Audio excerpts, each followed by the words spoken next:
in case you need another reason to overcome drinking, booze, or any other addiction. Heaven forbid that you should pass on, shed this mortal coil, and become something called a hungry ghost.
Okay, so bright, averaging around 30, sonority 70, and dark. Well, I gave up dark for the sake of clarity. I found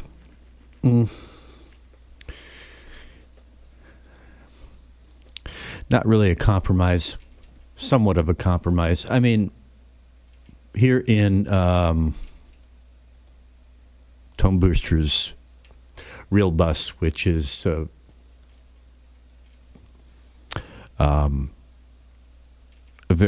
it's an important plug-in for me these days.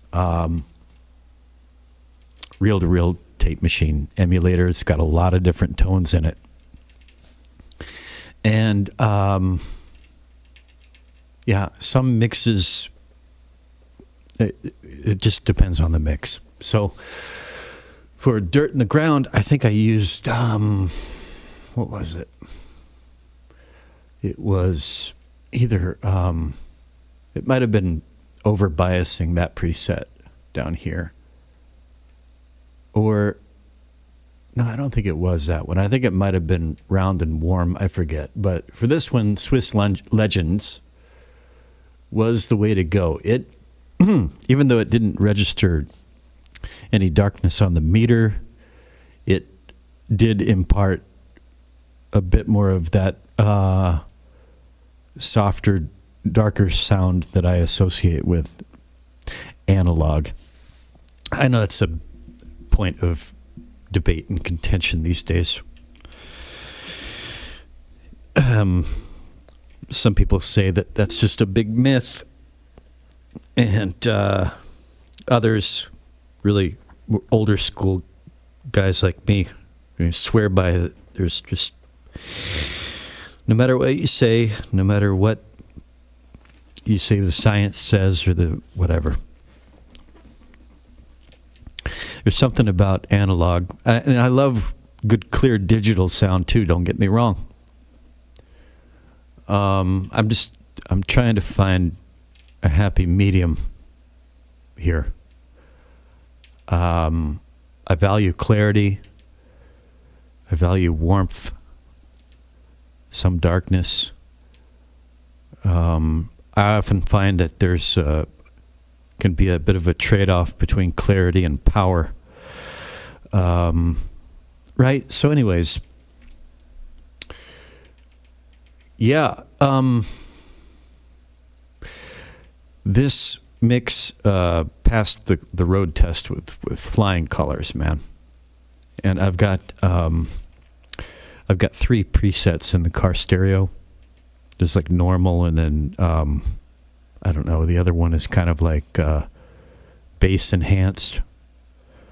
And the third is kind of a I forget what it's called. It's like a surround setting with a touch of reverb, which is a bit annoying, but I can't bypass it. But when a mix passes, it does well in all 3 of those settings, and everything else that I have to run it through. And it's looking good on the correlometer, and it's looking good on the spectral analyzer, which it is. And I'm digging it. Well, we'll see how I feel about it tomorrow, but and then, of course, there's the obligatory, go off and do other things and forget about it for at least a couple of weeks and then come back. But I'm pretty sure this is where I want it. So tonight I'm going to focus on the new elements, and DJ and Nenko and maybe Josh, if you've been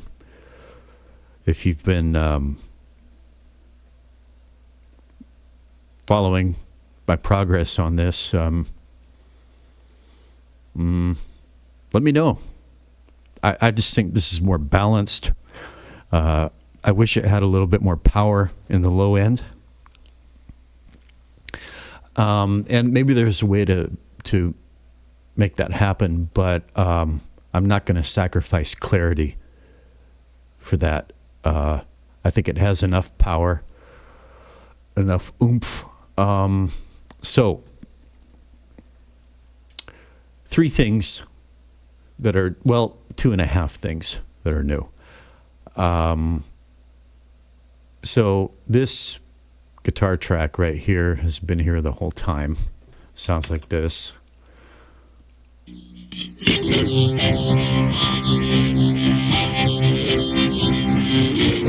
That hasn't changed, but this is new. And it's only, okay, so you can see like right here, Hungry Ghost, Hungry Ghost, Hungry Ghost. Those are the 3 verses of the ballad. And then these 3 right here, record 17, 18, 19. These are the spoken word parts, the readings from the Dhammapada, one of the earliest Pali Buddhist scriptures from the Pali canon. Readings from the first chapter of that text. And then over here, so you heard how it's kind of like, so it's in 3 parts: the Buddha, the Dharma, the Sangha, the 3 jewels. And so now, like, each part is subsequently broken down into 3 sections. I mean, they were before, kind of, but so you had the Hungry Ghost, the reading from the Dhammapada, Hungry Ghost reading from Dhammapada, but the first part was basically blank, and that's where these new parts come in. So I called the guitar Mara. I called the guitar part, the electric guitar part, Mara. Mara is illusion. That part of our reality which is illusion. I'm paraphrasing heavily, but illusion. And Mara is mentioned in these Dhammapada readings. And so I don't know, called the electric guitar part Mara. And then I called this one Mara Swell. And then I've got Mara Solos, right? So here's the Mara Swell actually begins at the very beginning. You'll notice that, all right, so there's this C minor chord, which I'll just solo that right now. And that's the contact synth on, I forget the name of the preset, but this is a C minor. This is a C minor triad. And I just held it, I just hit that chord and held it for the almost the entirety of the song. And what the synth does, the chord peters out, and then it just turns into this kind of spectral noise, which I filtered through Tone Booster's Time Machine, I think, lo-fi 8-bit setting at a low sampling rate, just to kind of sputter in and out, spectral noise sputtering in and out. But one cool thing about this song, in my opinion, is it is in C minor, but it has one chord. Okay, I forget the chord progression. Something like C minor, B flat major, A flat major, G major, and then back to B flat major to F major, and then back to C minor. I think that's right. But anyways, over over the C minor in these sections of the song, the first part of each part, over the C minor with the synth, with this synth, I play a C major. And that's what this sounds like. Well, let me see. I'll bring in the acoustic guitar part that I called sitar.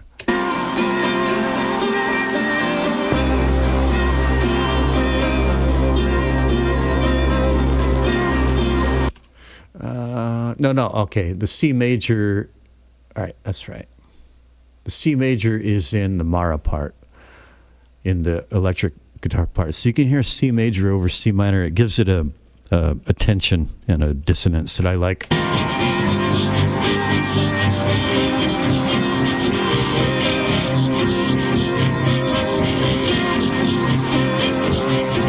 Oh, no, it's right here. Okay.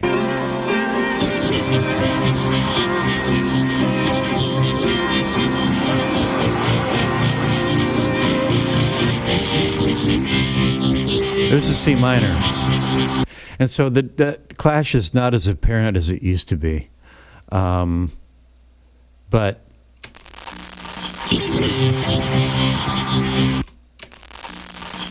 there's some crackle that I hadn't noticed before that comes.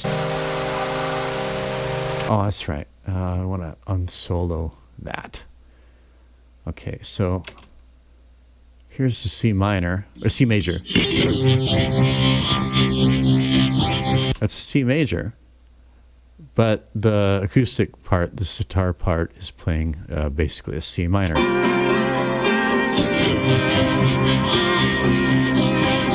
But now reinforcing that, I have Mara swell.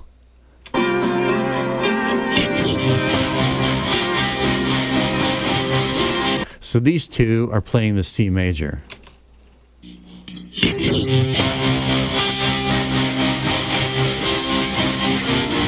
No, I was wrong again. No, I played the C minor in the Mara swell. But now you can hear the dissonance between these two.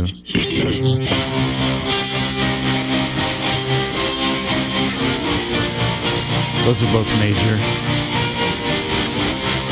Minor over major. But I think still the dissonance does come through.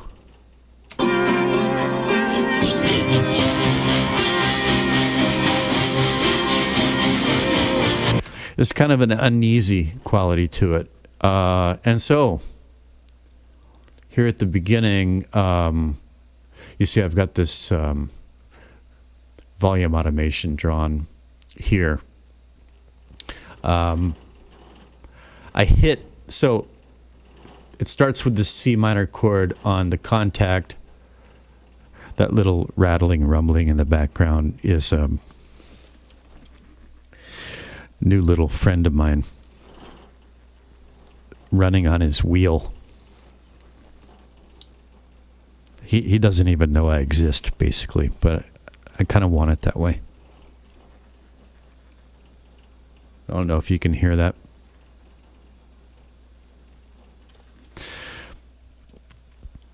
And this is funny because, okay, so it's a hamster.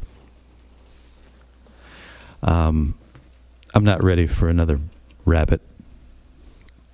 My bunny rabbit still hurts every day. I miss him so much, man. Oh, God. Josh, I was listening to you play earlier. You were going through some presets on something. I couldn't gather what it was, but beautiful. Really, there was like an arpeggiator you were playing and some very interesting delays, and but what you were playing was so sad and so beautiful, and it made me start thinking about my bunny rabbit. And as beautiful as it was, and as much as I was enjoying it, I just had to, I had to turn you off, Josh. I had to come and do this. It was just, but beautiful, man. Anyways, so that's, I wanted a little life in the room, and so I got this little guy, and but he's what they call fittingly enough, he's what they call a ghost hamster, which means that actually, fortunately for me, ghost hamsters, they're called ghost hamsters because they're not terribly active, and the good thing about that is that they're not constantly like what they call monkey barring around the cage and chewing on the wire and just acting neurotic. He's really chill. That's the most noise that he makes when he's running on his wheel. And even at night when they're nocturnal and crepuscular, right? Meaning that they're crepuscular means they're active during the dawn and dusk hours and at night. But even at night, he's pretty quiet, and he likes to hide out in his little coconut shell hidey hole, and you just don't see him much. That's why they're called ghost hamsters.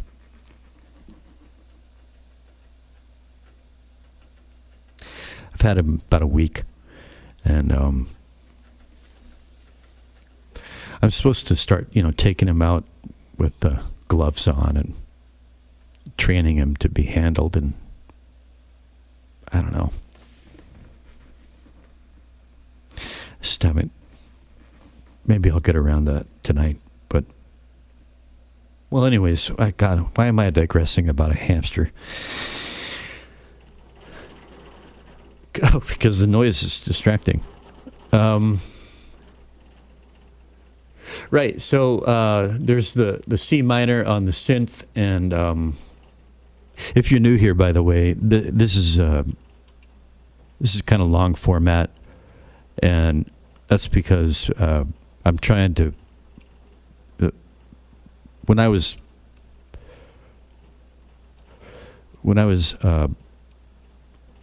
getting the booze vampire out of my life, I benefited greatly from just places where I could hang out in someone else's space for a while and maybe learn something and get my mind off the 5-ring circus going on in my head.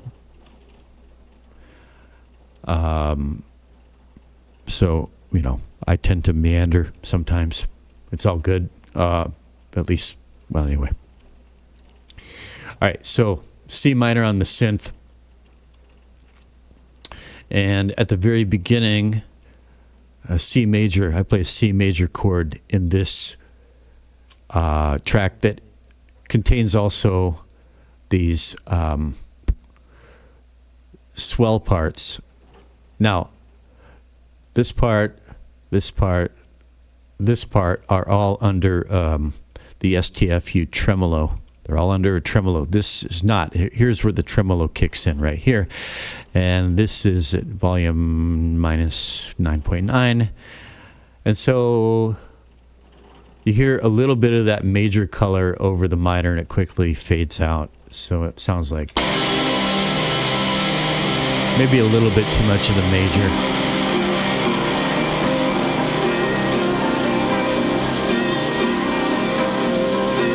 Okay. And then, of course, we got our Hammond kicking in here.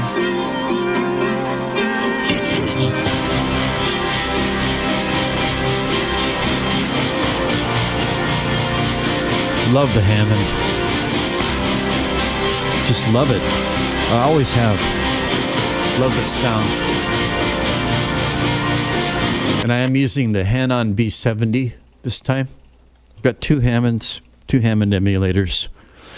And I find that for bigger mixes, denser mixes, this one cuts through more, and it has more options for cutting through than the other one. I forget the name of it. So we got that, and what else? The gong. Okay, so here's the gong. This is a Korean shaman gong that I used, and it's filtered and pitch shifted, and it's meant to be felt more than heard. So maybe you'll see what I mean here.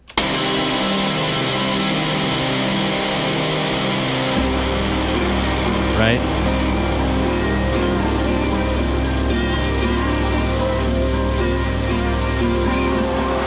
Just sort of kind of trying to show you this mix from the bottom up. So maybe you know, if you want to, you could go back and listen to it again, and you might be able to delineate some of these things. It's kind of, I'm sure it's not just me, but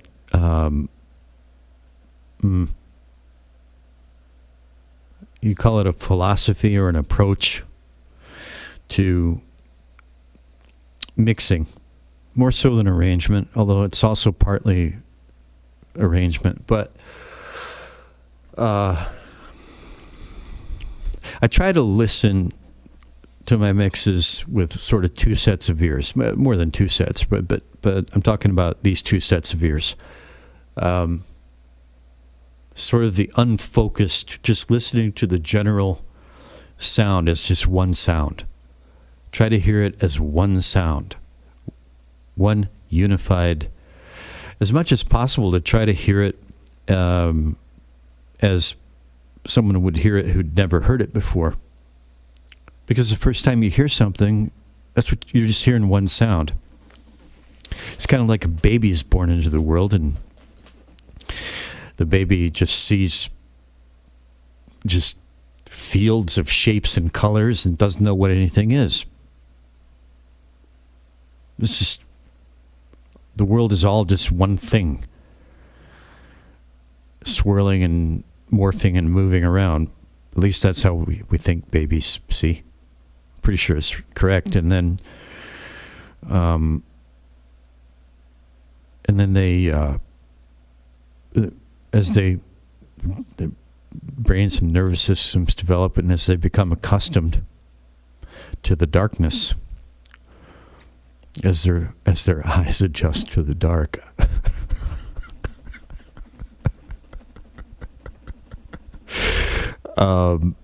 Or maybe as their eyes just adjust to the light. I guess it depends on where they've just been, right?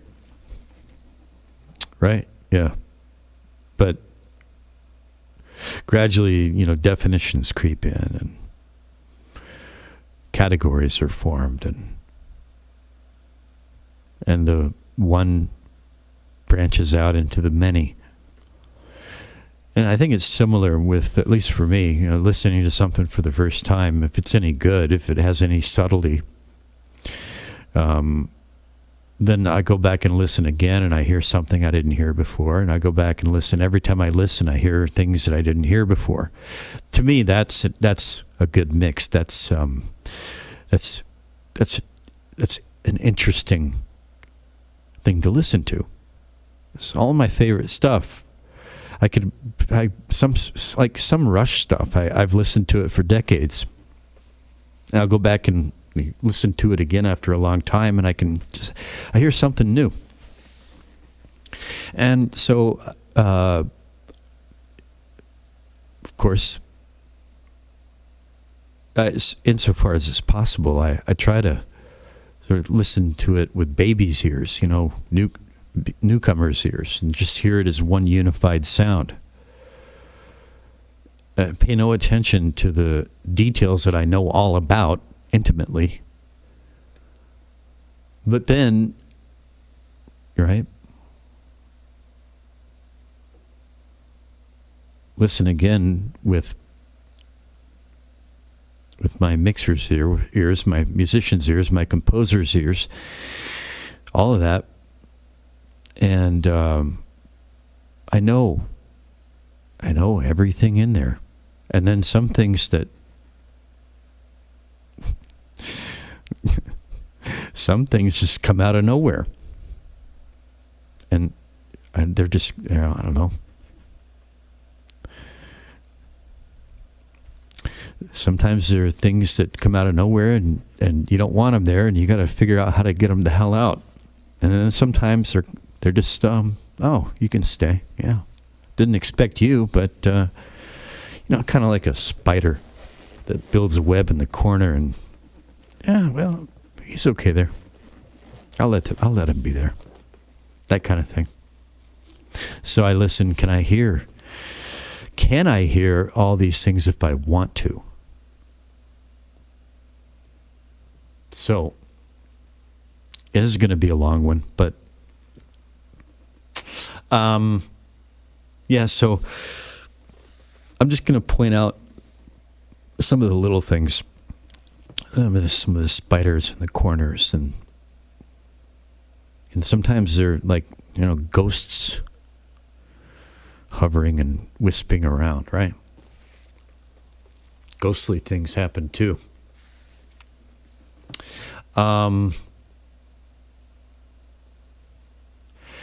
Yeah, so that gong, that's a shaman gong. That's a Korean shaman gong. And it's no joke. That stuff is just not, some people are afraid of those things, man. And that's what it sounds like. I mean, it's been processed, but that's what it sounds like. And see if you can hear it in the full mix.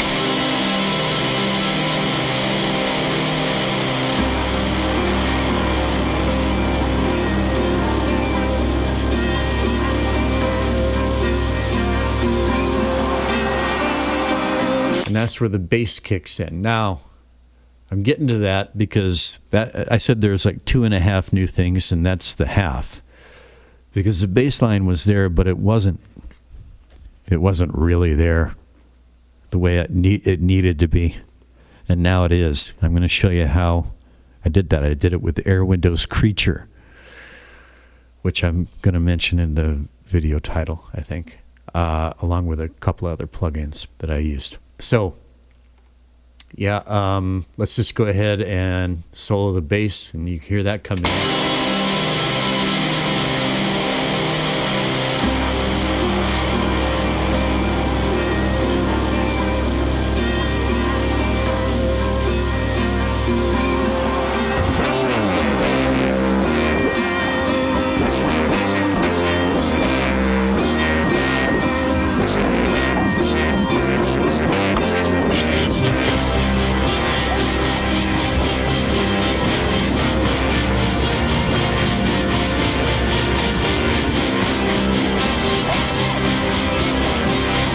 Okay, so one thing that this Mara Swell is bringing, it's bringing more fullness. It ramps things up before dropping out for the vocal, right? But those arpeggiations. So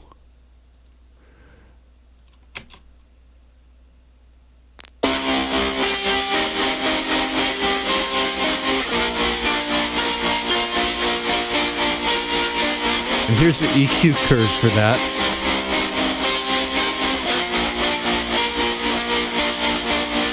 Can't see it too well, I know. Move my head over it. There's the EQ curve.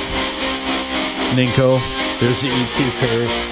It also has TDR Nova on it.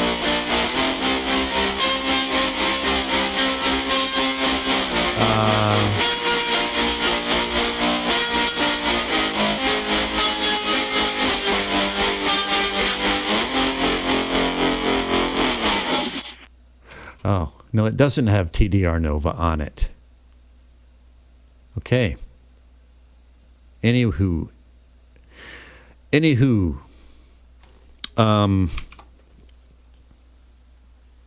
Yeah. Now, the arpeggiations, sometimes I really have to struggle to get those to poke out. But they poked out nicely. And so that's what we got. And then, of course, haven't kicked the drums on yet, but this contact synth, I feel if there's one thing that I might tweak is I'd kind of like this contact synth right here to be a little bit more present. Here's what the EQ curve looks like on that.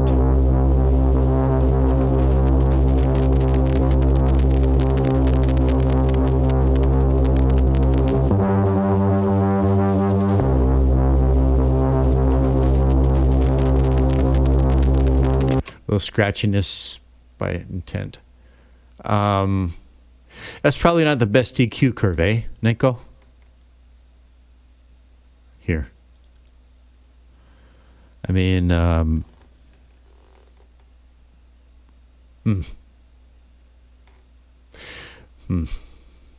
don't know. I never said this mix was perfect, if there is such a thing, but, it's just getting there. It's getting there. So now I'm just going to unsolo everything. I'm happy with where the vocals are sitting. They're nice and clear. I can clearly understand every word, and I think that someone listening for the first time could, if they're listening to the words, could understand the words, right? All right, so let's talk about this bass part here. And Creature, I used Creature. Airwindows Creature. Okay, then we're going to talk about, don't really need to talk about the Mara swell part. I want to talk about the Mara solos part.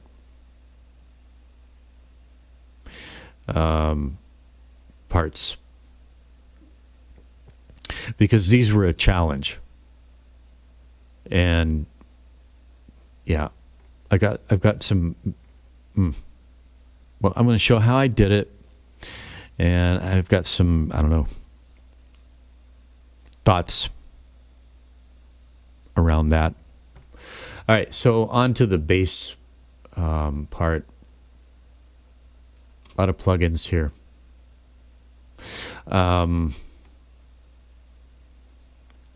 Pitch proof, of course, to turn the guitar into a bass guitar. And there's Creature. What is Creature? Creature is a soft slew saturator, a new class of noise changer.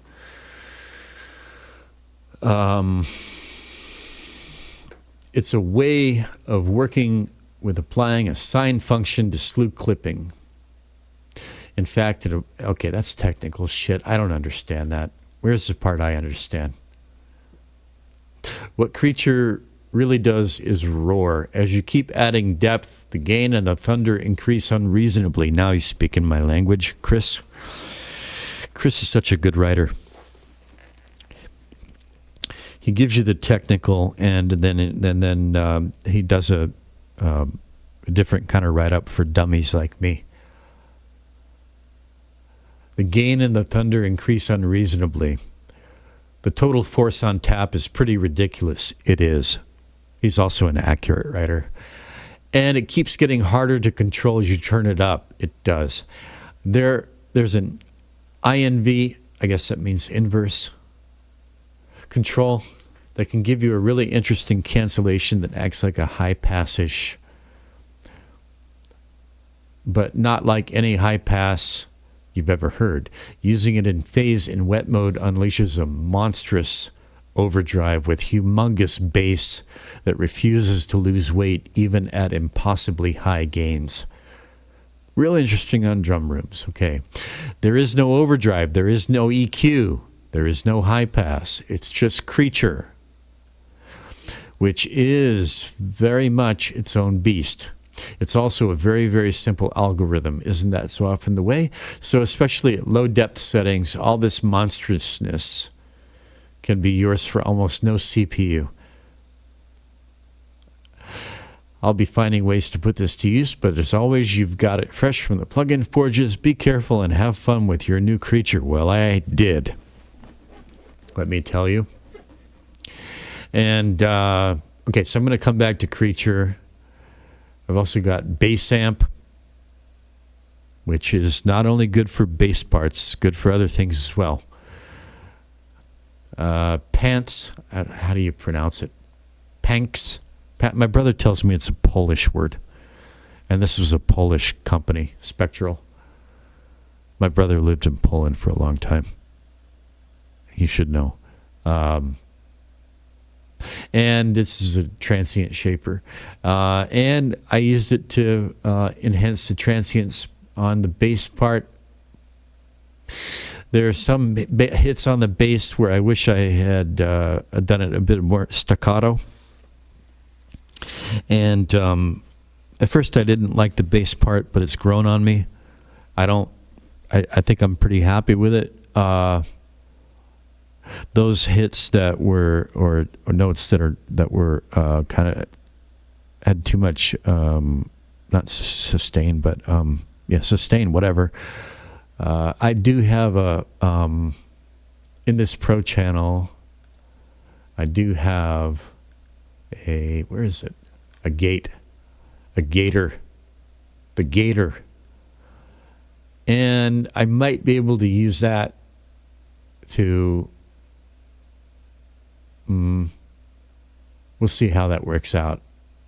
I'm gonna give it a try. Turn it over to the right a little bit and truncate some of those notes. If it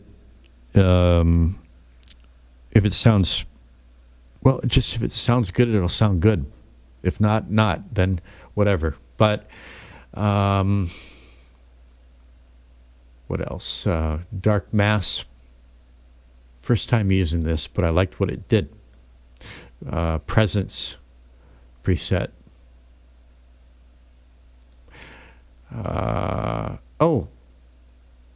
Well, I got this one pretty late in the chain.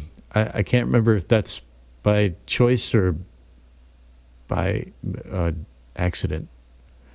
Well, I'm going to have to rethink that. Okay, TDR Nova on the 4-band dynamic. OCS-45, which I have really heavily used on this song. It just really seems to fit. I've got it on the acoustic guitar sitar part. That's why it's so kind of warbly and pitchy, right? And this is a really cool plugin. A very good tone shaper. It can be lo-fi. You can make it. It's always kind of a little bit lo-fi, but you can make it. It's not extreme, but it's very effective. And then finisher micro, a little bit of chorus. Okay. So now I'm going to unfreeze this bass part and hope that I don't have any glitching issues. I've got most of these tracks frozen. And just because I want you to hear what Creature did. I want you to hear Creature. And this is one of Chris's tools that either it hits the spot, either it does exactly what you need, or it's like the last thing that you need. There's really no in between with that plugin.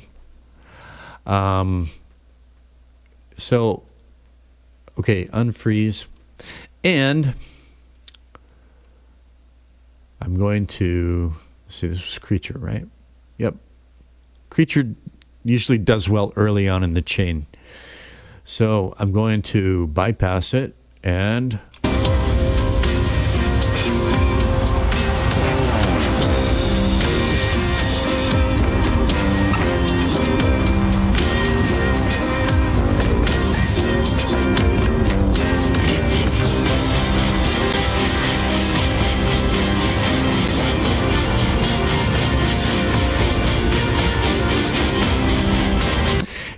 sounds fine.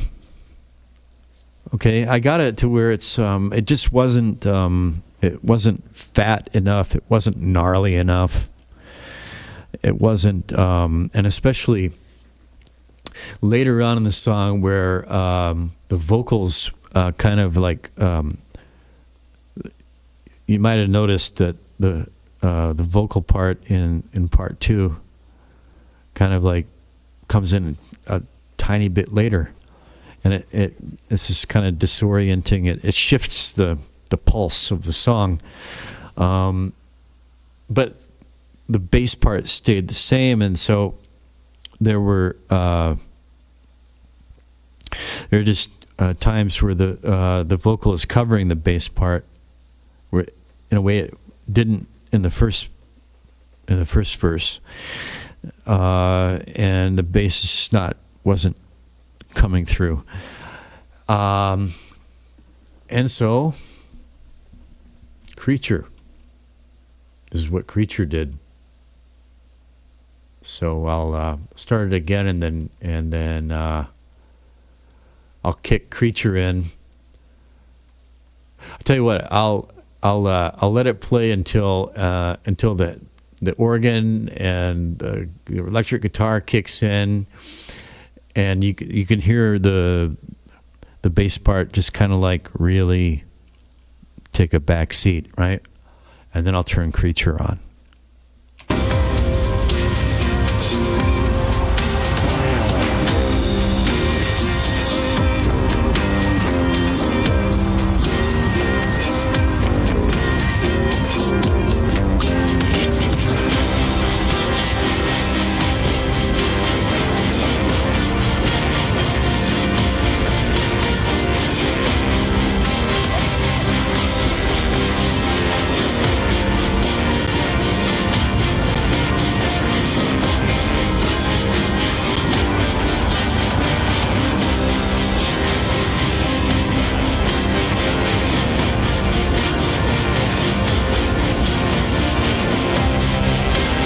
Yeah, maybe a little bit more drive.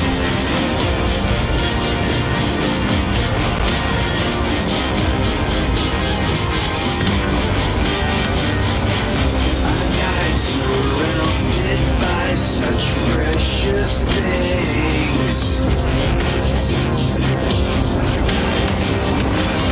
as only certain fountain bloodlines bring. You say your grace and I would drink it up. Right. You say your grace and So, yeah, Creature. Yeah, just to give you a better idea, I'll go ahead and solo it and kind of twiddle the knobs here. And you can hear some more extreme settings.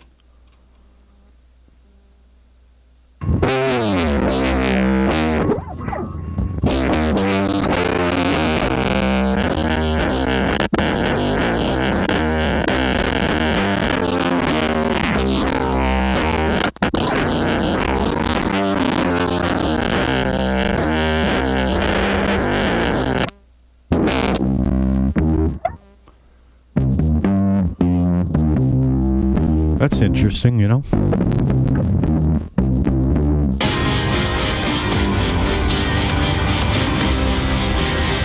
That's pretty good, actually.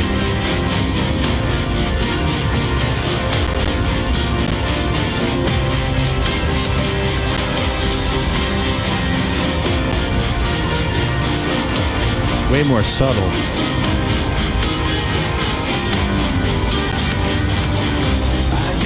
surrounded by such precious things. Well, hell. As only certain fountain bloodlines bring. Well, here's where I gotta hear it. That never leaves. That never leaves.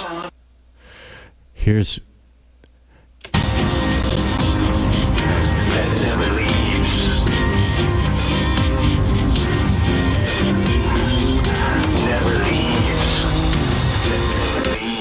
Holy hell, man. Never leaves. That never leaves. See? Never leaves. Just when you think you got it figured out.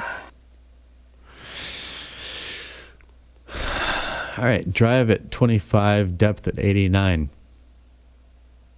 That's interesting. I mean, I'm going to have to consider it. I kind of want it, but I wanted something kind of nasty. Well, okay, where did I have it? Shit. Where did I have it? Drive was like 33 and depth was, oh, God damn it. What was depth? Was it 59, 69? See, I gotta, see, DJ, I can undo the unfreeze, but I can't undo. You asked me, no, Cakewalk doesn't undo fader moves, and it won't undo plug-in tweaks. So, drive 25, depth 2590, 2590, 2590. I can remember that. But I do want to come back and reconsider this, but not right now. So, I'm just going to close out of that and reopen it. Okay. I didn't change anything else that I want to save. Okay. Anyway, so that's Creature on, and you can see just like how versatile it is, man. It's just really that's what I reach to Airwindows for. Stuff like that. Specialized. Highly effective. And so now I'm going to get on into the solos here. So, preliminary thoughts, you know. These days I notice, like, and they're kind of younger, slacker types, sort of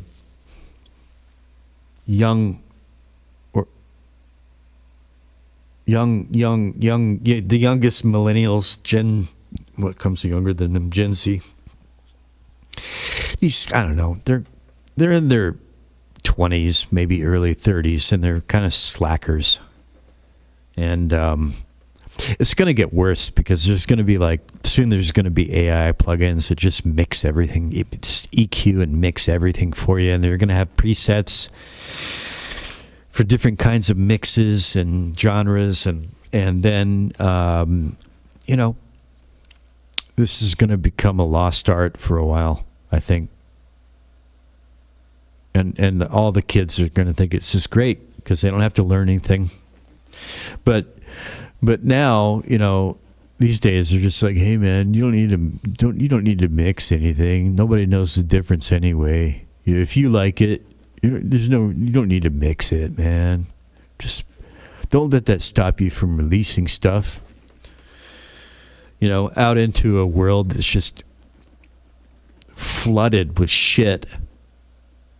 Just inundated with shit, right? Don't let your laziness and unwillingness to learn anything stop you from pumping more shit into the fucking ocean of shit. Okay. See, every time I go on a rant, I lose a subscriber. I don't know how, maybe. But then again, it could just be YouTube, because how many times have I been unsubscribed from a channel that I like, unbeknownst to myself? And I just kind of went, why am I not seeing anything from that channel anymore? And then I go and I find that I've been unsubscribed. So, who knows? But anyway, where was I? Well, there's also this kind of thing that you hear a lot, or that I hear a lot, when people are waxing philosophical and holding forth and standing on their soapboxes about mixing, showing their assholes, so to speak, that you can't fix it in the mix. You can't fix it in the mix. If you're using too many plugins, then it's no good to begin with. Have you heard that before? If you're having to use too many plugins, it's a sign that it's just no good to begin with, and you can't fix it in the mix. You can't fix it in the mix. If you're having to use too many plugins, it's just you just made poor arrangement decisions, maybe, or it's just no good. And I'm just like, no. I mean, there could be a case to be made for that, but it's not. It's by no means a universal principle like some people make it out to be. And here's a case in point, right? This is a very dense mix, and it's by design. I like density sometimes. Not always, not all the time. I just did what I consider to be a pretty spacious mix. That was Dirt in the Ground, my Tom Waits rendition. And for me, you know, that's pretty spacious. But like all my favorite, like Smashing Pumpkins stuff, right? It's all real high density, and it's difficult to pull off. There's times in the past I tried and just gave up. Not really gave up. I'm just going to go back to those things now with a better handle on how to get away with it.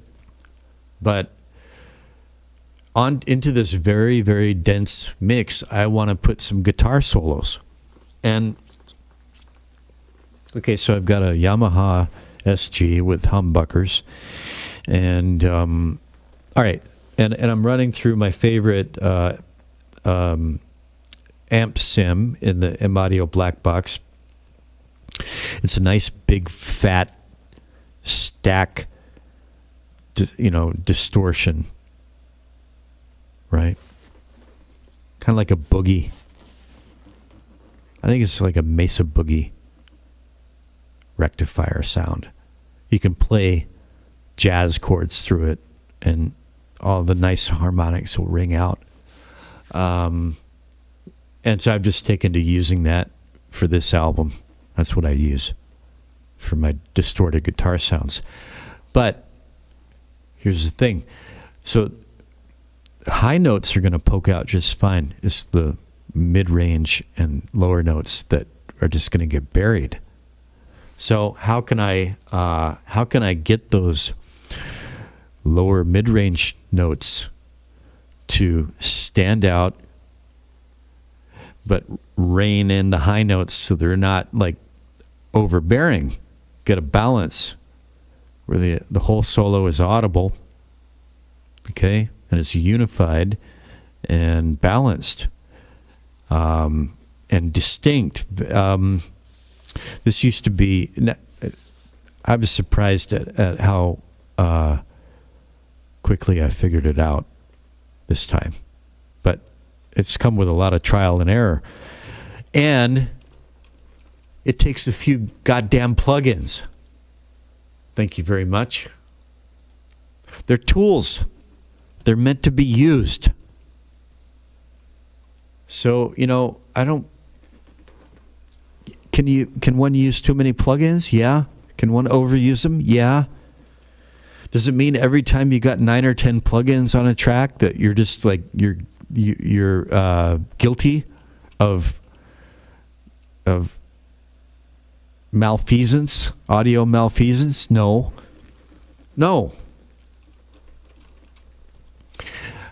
They're tools, and I used them purposefully, and in my opinion, correctly and effectively. Well, effectively is correctly. So the first solo is this all high notes.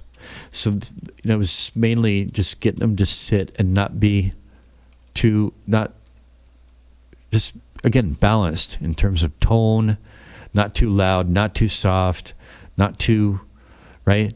Just middle path. And so let me just go ahead and it's only 7. Okay. It was up to 9. I got it down to 7. I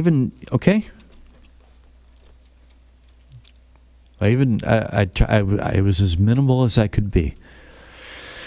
And so what are they? They are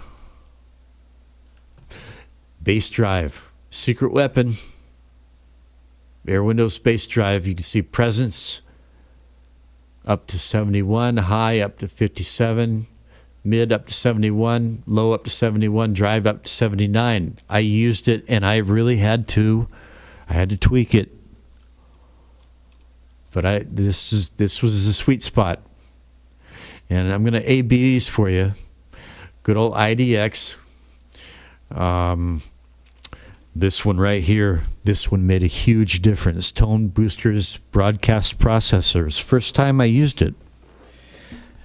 And I just, now this one I didn't use purposefully, at least not at first. It was just I was poking around to see if I could find anything. This is how I discover new tricks, right?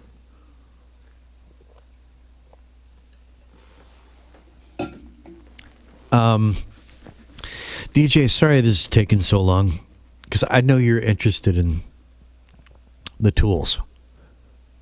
I apologize this is taking so long. But I'm just kind of in a mood to talk tonight, so let's see, you can see it better here. This one on the AGC plus limiter plus widening preset made a huge difference in giving it some stereo width without any unwanted increase in gain. And TDR Nova. I tried the mid-range focus preset, but I always seem to favor the 4-band.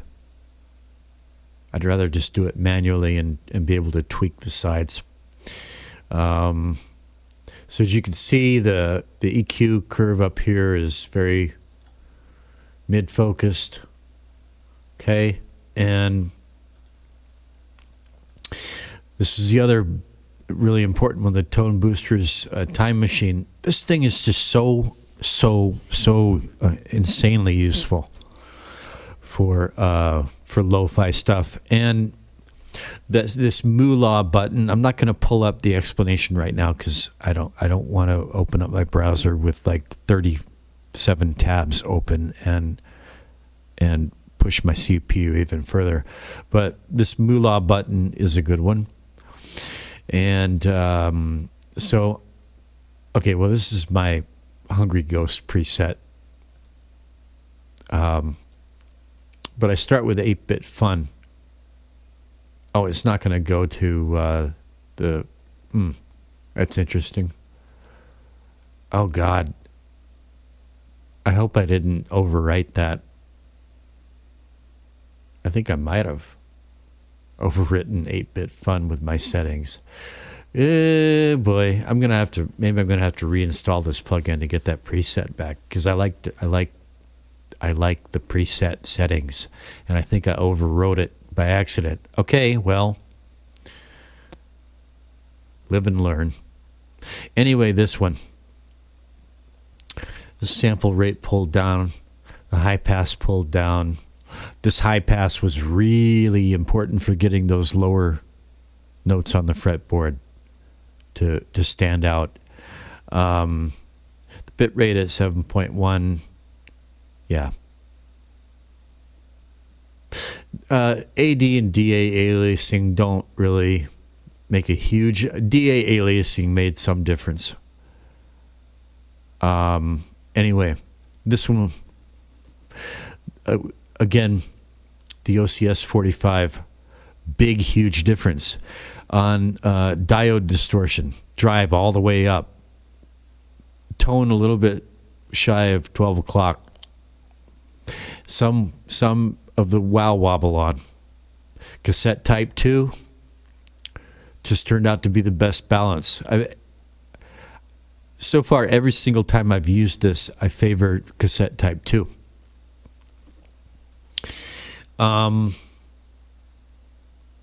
Just the way it's panned out. But yeah, I really like this plugin. And last but not least, Airwindows stereo chorus under ambience, speed at 33, depth at 66. And all of these, of course, like the very last thing I did was just go back through and A/B each and every one of them and make sure each and every one is bringing something to the party and doesn't have to be kicked out. So, not that this could get better, but I'm reasonably pleased with how it turned out. So, I guess I'll just go ahead and I'm going to play back through this first solo, just so we orientate our ears on the way this sound, because the first solo is all basically high notes. Everything between the 9th and the 14th frets on the E, B, and G strings. So I think so. Let's just hear that.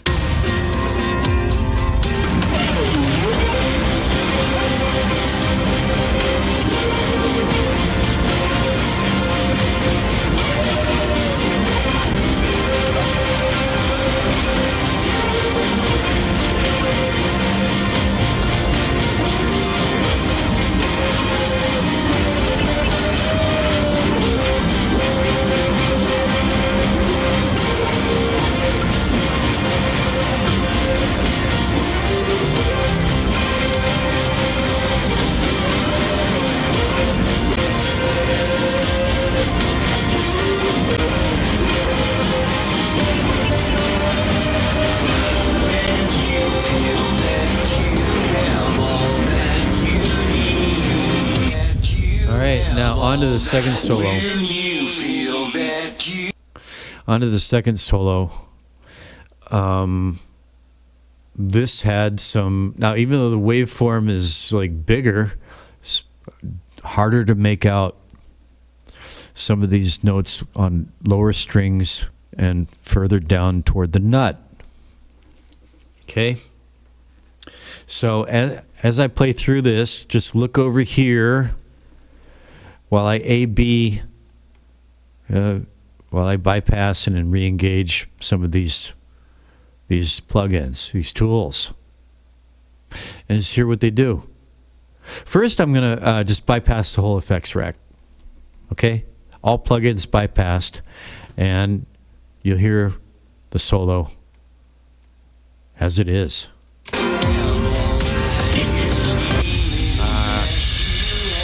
Stop it. All right.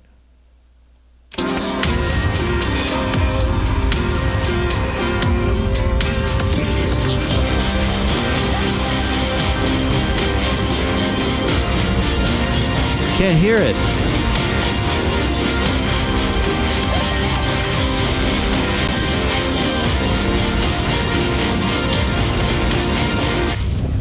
Can't even fucking hear it. Now, if I were to go in, if I were to go to the fader is at minus 3.9. I could take it to 0, and you could hear it, kind of. But, I mean, even this one, let's see if we can hear this one.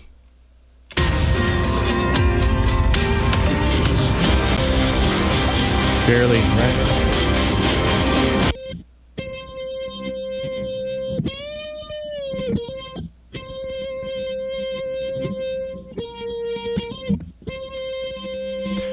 Where's that peaking?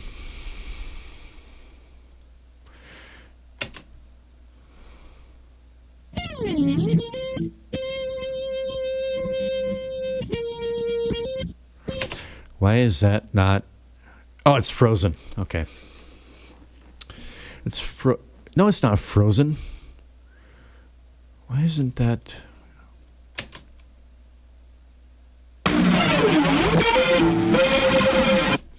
Why the hell isn't that registering on the wrong track, stupid. Okay, so minus 5.9, right?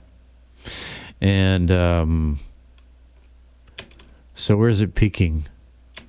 Only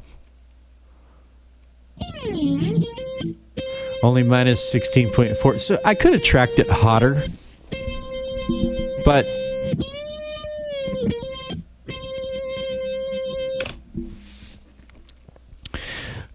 I had reasons not to. Okay, for reasons. Could have tracked it hotter, didn't. But anyway, it's how it sounds in the mix. And this is what I get with my tools.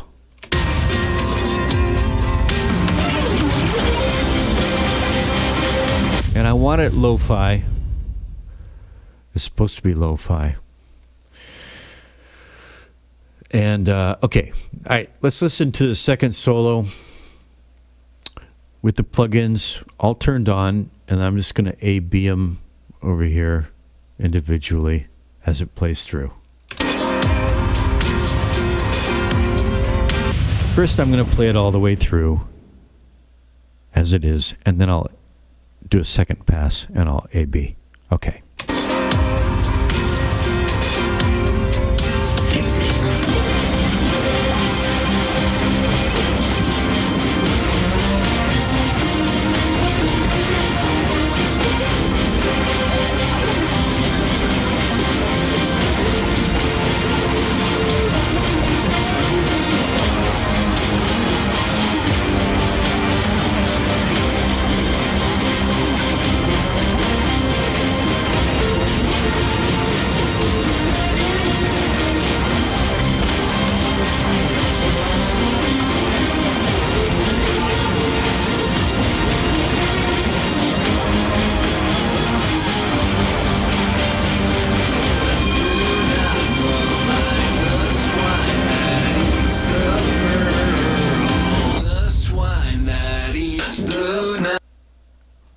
Right? That's exactly, I mean, I think that's pretty much exactly how I wanted it to sound. That's what I had in mind, and I achieved it. So, Ninko, you're always telling me I use too many plugins. And maybe you're still going to think this is too many. I don't know. I respect your opinion, man. Obviously. Okay? I listened to you. And I conceded. Right? I was being lazy. My experiment didn't work. There's the EQ curve for the solos. There it is. Right? And I tweaked it quite a bit. This curve, I swept it back and forth basically till I found the sweet spot. Okay? But I got to stand by my use of these things, because without these, well, then I would have had to track it a lot hotter. But it wouldn't be the same. It wouldn't be what I want. I want something that is kind of like sputtering through, breaking through, in a ragged sort of way. And I want it to sound really loud. Yeah, that's another thing. Okay, well, I could have used, there's another Airwindows tool, discontinuity, that I'm going to try on this, but I don't think it needs. Discontinuity simulates the distortions of really actual air distortion, when like a big amplifier cranked up really loud, the way it distorts actual physical air, the way loud sounds distort physical air. That's what that plug-in discontinuity models. But actually, I think I've done, again, this is my idea to create. I want to sound like a big, loud band on a big stage in an outdoor amphitheater like Red Rocks in Golden, Colorado. Maybe this is a fool's errand. Maybe this is a quixotic dream of mine. But it's partly because I have to mix in mono because of my hearing impediment. Okay? So I wanted to sound like a big, loud band on an outdoor stage, recorded with a Sony PCM-D50 field recorder at 80-100 yards. Okay? And so that's what I'm trying to do. Dirt in the ground doesn't sound like that so much. And I'm kind of like, okay. But I like it.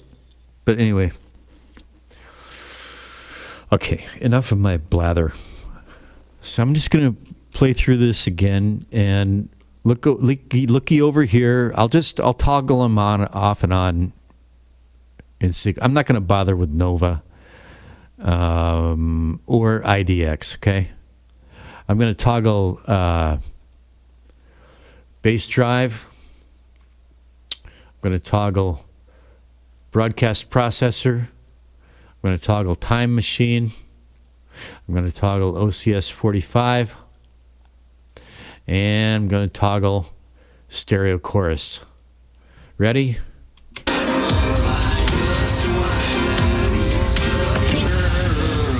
it. That kill switch is supposed to be a kill switch.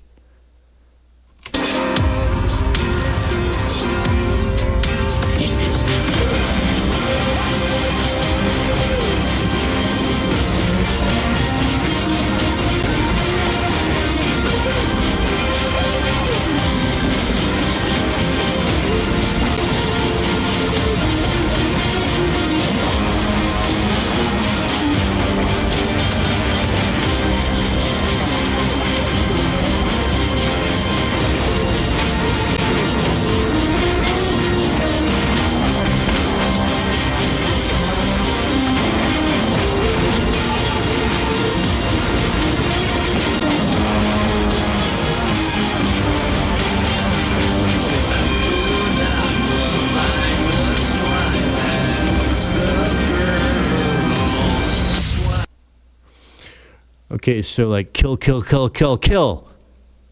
Click, click, click. When I hit playback, I'm still going to hear those. To me, the real stars of this right here, well, okay, they're all doing their part, okay? But this one, broadcast processor, and stereo chorus, Airwindows stereo chorus, are just, man.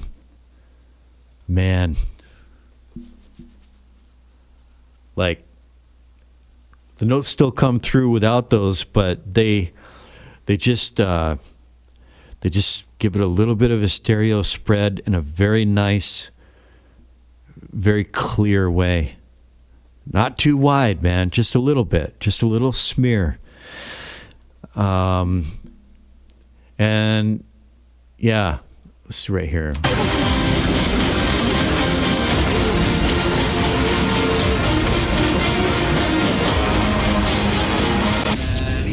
I gotta kill it again. All right. Right here. Right here.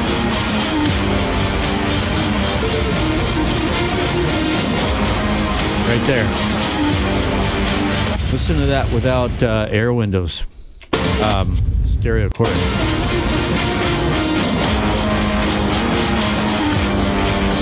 And with.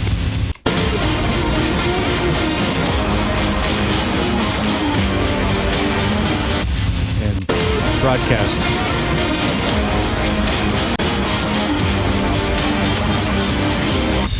Yeah, man, it's like you have to. And you know, these are the details that nobody is ever going to appreciate except for me. Nobody else is ever going to know the difference, right? But I do. Let me just turn these off and okay. You hear that?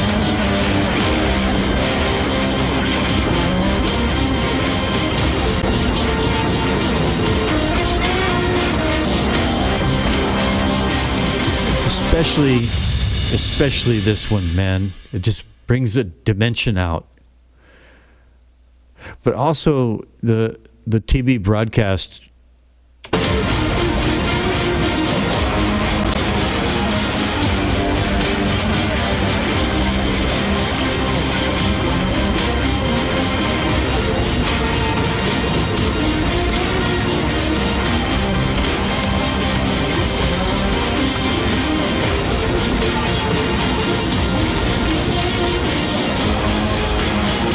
But let's give some love to Tone Booster's Time Machine here.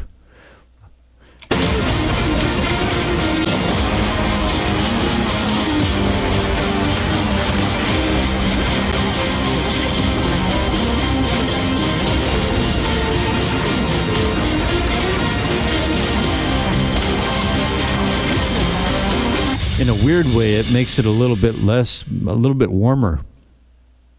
Oddly enough, OCS 45.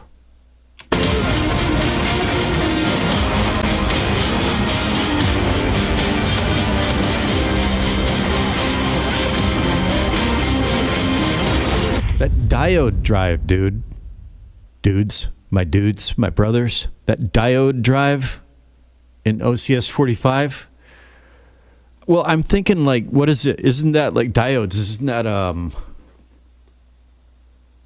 thinking, it just makes me think of, like, you know, Ibanez TS 808, whatever, tube screamer with the, what is it, germanium? Is that a diode? For some reason, diode reminds me of, like, analog overdrive, classic analog overdrive. It's kind of what it sounds like to me. This is a really good plugin, man. You've got, I'm not sure about down sample, but tube, diode, soft clip, and saturation, they're all good in their own way, man. You turn that drive knob up, the tone knob is excellent. You even got a dry wet. It's superb. This plugin is superb. I can't say enough about it.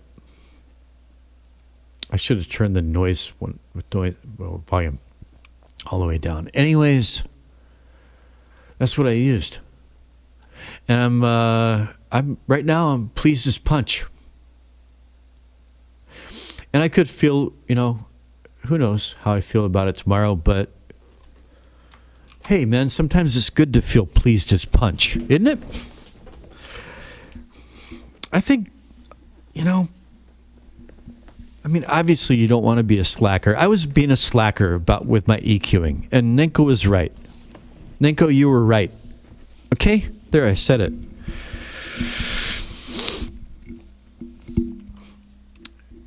I was being a slacker. I was also kind of like seeing if I could get away with something. And I couldn't. That's okay. It's a lesson learned. It's all right. From now on, I'm gonna be EQing like a champ. I'm gonna get better at it too. But you know,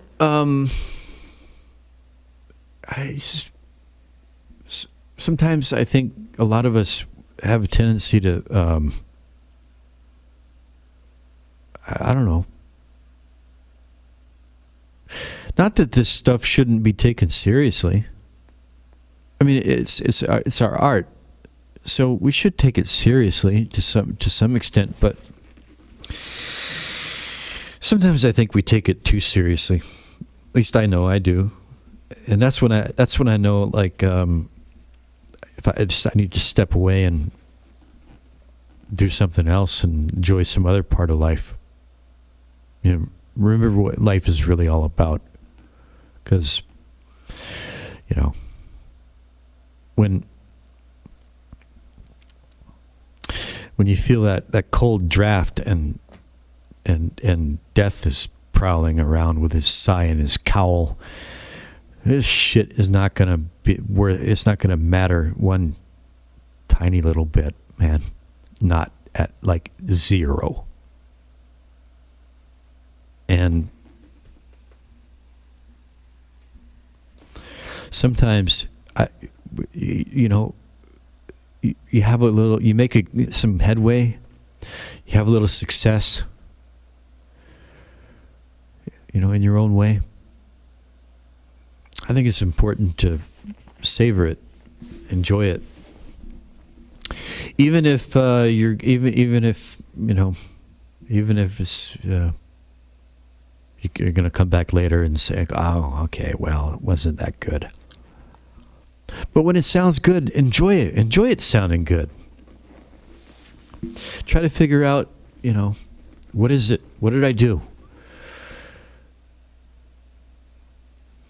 Yeah. And, you just got to savor things sometimes. I'm savoring this right now. I really like this right now. And who knows, but, Nicholas might listen to it through his fancy monitor speakers over there. I got monitor speakers too, Nenko. They're just not, they're guaranteed not to be as good as yours.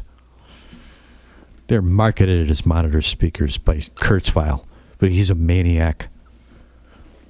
And they're ported speakers in the back. They're just, they're not the real deal. But they're pretty good. But I don't have a proper monitoring environment in here. I did what I could. I got my clothes rack over here to the side with all my clothes hanging on it. I followed the protocols to the best of my ability, but plus, my left ear is half shot. I find it really frustrating to use monitor speakers. It frustrates and annoys the hell out of me. So I'm glad I've got you over there, giving it the fine-tooth comb through your monitors. You tell me. I know you will. I know you're going to be on it. You're going to tell me if there's an issue. But right now, I'm enjoying this. I'm going on way too long about it. But, so, what am I going to call this? What am I going to put in the title? Definitely Airwindows Creature. Okay, I got to, feature 3 of them in the title. So, what are they going to be? Airwindows Creature and the stars of the show, the real stars of the show. Airwindows Creature. Yeah. Airwindows Creature, Airwindows Stereo Chorus. I got to feature Broadcast Processor. I don't think, probably even after what YouTube does to the audio, you're not going to hear what this really made a difference. It's definitely worth checking out. Broadcast Processor. So I'm going to put that in the title. And OCS 45, I've talked. All right. Well, I'm going to feature those 3. That's 4. OCS 45, though. All right. I'll figure it out. Anyway.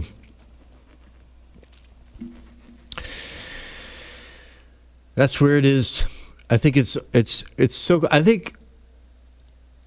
All right, I'm pretty sure I'm gonna be happy with this tomorrow. I'm pretty sure because there are just certain objective things, like the way it performed in the car, and through different headphones, and I'm pretty sure that this is. I don't believe in dragging things out too long, longer than strictly necessary. Really.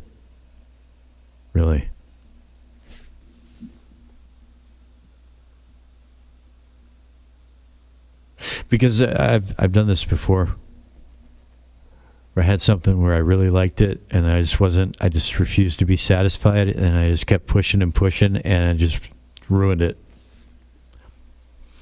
And in some cases, I neglected to like save as and leave a trail of crumbs, and I just lost what I had.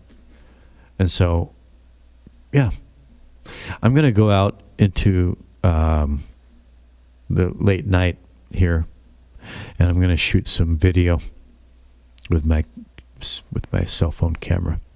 I'm going to start on the video for this song. Josh, I told you inspired me. So I'm going to feature myself as a wandering wraith. All right. So that's it from lovely, scenic Paju City, South Korea. If you're a drunk and you're tired of being a drunk, check out the description, video description, channel description. There's email. There's my Discord server. This home audio production thing can help you not only get the booze vampire out of your life, but it's also therapy. It's good for your brain and central nervous system and hormones, neurotransmitters, everything. It's art therapy, dude. Or dudette. It helped me. It can help anybody. Even if you've never done music before, you can do it. I promise you. Get in touch with me if you need to, if you want to, if you're so inclined, and I will answer. Okay, that's it from lovely scenic Paju City, South Korea. Ballad of a Hungry Ghost. Over and out.